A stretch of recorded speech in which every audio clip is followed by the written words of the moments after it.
السلام علیکم ورحمۃ اللہ وبرکاتہ۔ اشہد ان لا الہ الا اللہ وحدہ لا شریک لہ واشہد ان محمدا عبدہ ورسولہ۔ اما بعد فاعوذ باللہ من الشیطان الرجیم۔ بسم اللہ الرحمن الرحیم۔ معزز سامعین و مشاہدین کرام، خاکسار مربی سے اصلاح فرحان ربانی جماعت احمدیہ کی مرکزی ویب سائٹ alislam.org کی طرف سے ایک دفعہ پھر آپ کو خوش آمدید کہتا ہے اس اردو پروگرام میں جس کا نام ہے آسک این امام اردو، یعنی اس پروگرام میں ہم آپ کے سوالات کا جواب دیتے ہیں۔ یہ پروگرام دنیا بھر میں تعلق رکھنے والے جو ہمارے اردو زبان سے احمدی مسلمان دوست ہیں ان کے لیے بھی یہ پروگرام ہے، اور ہر اس انسان کے لیے یہ پروگرام ہے جو اردو بولتے ہیں، سنتے ہیں، سمجھتے ہیں، ان کے لیے بھی یہ پروگرام ہے۔ یہ پروگرام آپ کا ہے، آپ اپنے اس پروگرام میں ہمیں اپنے سوالات بھیج سکتی ہیں۔ یہ پروگرام ہمارا ہفتے کے 6 دن آیا کرتا ہے۔ 3 دن خاکسار اس پروگرام کو پیش کرتا ہے، اور 3 دن خاکسار کے مربی دوست مولانا عدنان احمد صاحب اس پروگرام کو لے کے آپ کے پاس حاضر ہوتے ہیں۔ صرف جمعے کے روز یہ پروگرام نہیں آتا، اس کے علاوہ ہفتے کے باقی کے 6 دن یہ پروگرام آتا ہے۔ آج کے پروگرام میں جیسے کہ آپ جانتے ہیں ہمارے پروگرام کا ہمیشہ سے دورانیہ 30 سے 40 منٹ ہی ہوتا ہے۔ پروگرام کے اول حصے میں خاکسار کچھ نہ کچھ آپ کی خدمت میں پیش کرے گا، کوئی مضمون ہوگا جس پہ بات ہوگی۔ اس کے بعد انشاءاللہ تعالی جو اگلا حصہ ہوگا پروگرام کا، اس میں آپ کے جو بھی سوالات ہوں گے ان کے پھر ہم جواب وغیرہ جو ہیں وہ دیں گے۔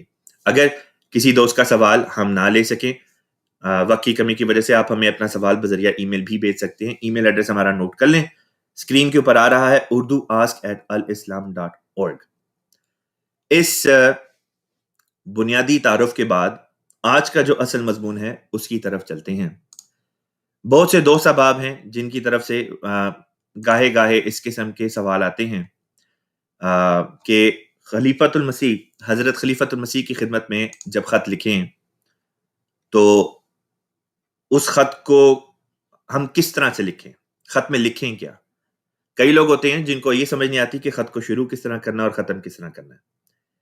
خط لکھنا کیوں ہے، اس کی وجہ تو ہم سب جانتے ہیں کہ خدا کا جو نمائندہ ہے، جو خدا کا چنیدہ انسان ہو، خدا تعالیٰ نے جس کو مسند خلافت پر متمکن فرمایا ہے، ان سے اگر ہم رابطہ رکھیں گے، ان کے ساتھ تعلق میں رہیں گے، تو در حقیقت جو شرائط بیعت ہیں جن کے اوپر ہم نے خلیفہ وقت کی بیعت کی ہے، جن کے مطابق ہم نے حضرت اقدس مسیح موعود علیہ الصلوۃ والسلام کی اس دور حاضر میں ہم نے بیعت کی ہے، وہ باتیں جو ہمیں احمدی مسلمان بناتی ہیں، ان میں سے ایک شرط یہ ہے کہ ہم خلیفہ وقت کے ساتھ تعلق رکھیں گے۔ اب تعلق رکھنے کے لیے یہ بات ضروری ہے کہ خلیفہ وقت کی خدمت میں ہم گاہے گاہے خطوط وغیرہ جو ہیں وہ لکھتے رہیں۔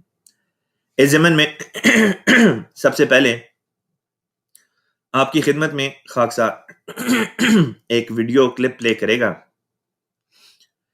جامعہ احمدیہ کینیڈا، جیسا کہ آپ جانتے ہیں جماعت احمدیہ میں وہ یونیورسٹیز جہاں پہ ہمارے مبلغین تیار کیے جاتے ہیں ان کو جامعہ احمدیہ کہا جاتا ہے۔ اسی طرح کی ایک یونیورسٹی کینیڈا میں بھی ہے، اور جامعہ کینیڈا میں سن 2016 میں حضرت خلیفۃ المسیح ایدہ اللہ تعالی بنصر العزیز حضور جو ہیں، حضور نے کینیڈا کے دورے میں جامعہ کے ساتھ بھی ایک نشست کی، اور وہاں پہ حضور انور سے جو سوال کیا گیا خطوط کے بارے میں، خاکسار وہ آپ کو سنانا چاہتا ہے۔ تو یہ جو کلپ ہے یہ ذرا غور سے آپ جو ہیں سنیے گا۔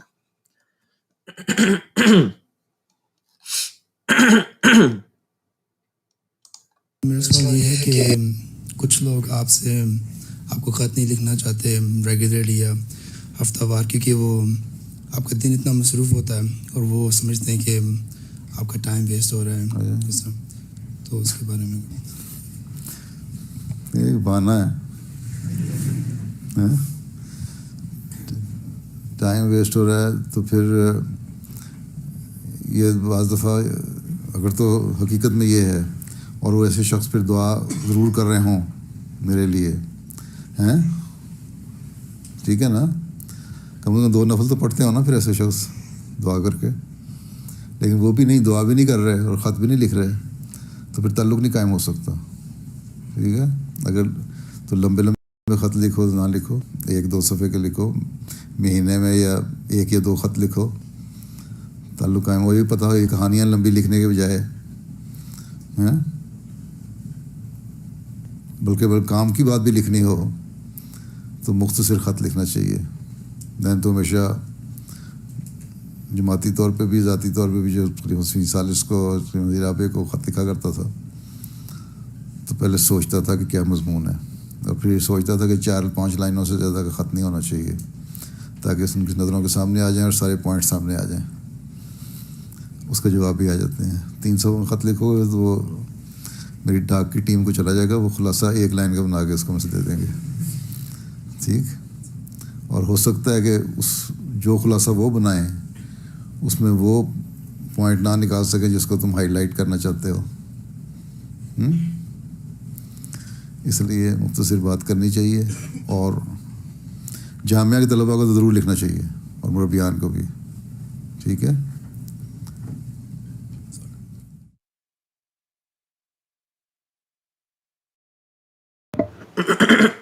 جیسا کہ آپ حضرات نے دیکھا کہ حضرت خلیفۃ المسیح کی خدمت میں خطوط لکھنے کے ضمن میں بعض لوگ بہانے وغیرہ بناتے ہیں, اور اپنی ذاتی کمزوری ہوتی ہے کہ بعض لوگ جو ہوتے ہیں وہ خطوط وغیرہ نہیں لکھ سکتے. لیکن اس ضمن میں ہمارے پیارے آقا نے ہمیں کیا ہدایت دی, فرمایا کہ خط ضرور لکھو, چاہے مہینے میں 1 لکھو 2 لکھو, اور ساتھ میں یہ بھی فرمایا کہ لکھو تو مختصر لکھو. اگر زیادہ لمبے خط لکھو گے, جس طرح بعض لوگ ہوتے ہیں وہ بڑی لمبی لمبی اس میں رام کتھائیں لکھتے ہیں, بڑی لمبی لمبی اپنے واقعات وغیرہ لکھتے ہیں, وہ ساری چیزیں, اور خلیفۃ المسیح ایدہ اللہ تعالیٰ کے لیے یہ بات کافی مشکل ہو جاتی ہے اگر ہر بندہ ہی 1-1 2-2 3-3 صفحوں کے خطوط لکھنا شروع کر دے. بعض لوگ ہوتے ہیں جو اس سے بھی زیادہ لمبے خط لکھتے ہیں, اور ایکسپیکٹیشن یہ ہوتی ہے کہ حضور سب کے خط کو مکمل طور پہ جو ہے وہ گو تھرو کریں اور پڑھیں. یہ بات انسانی طور پہ کسی بھی انسان کے لیے ممکن نہیں ہو سکتی اگر یہ دیکھا جائے کہ اس شخص کی خدمت میں خطوط کتنے پہنچتے ہیں. اس ضمن میں آپ کو میں ایک اور چھوٹی سی ویڈیو دکھانا چاہوں گا جس سے یہ پتہ چل جاتا ہے کہ خلیفۃ المسیح کی خدمت میں کتنے خطوط جو ہیں وہ لوگ لکھتے ہیں. لہذا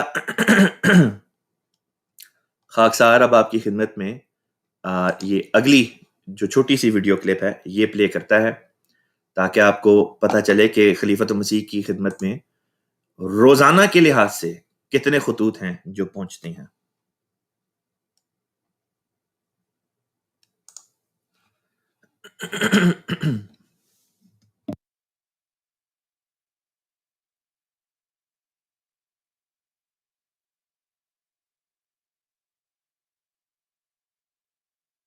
that are written to him.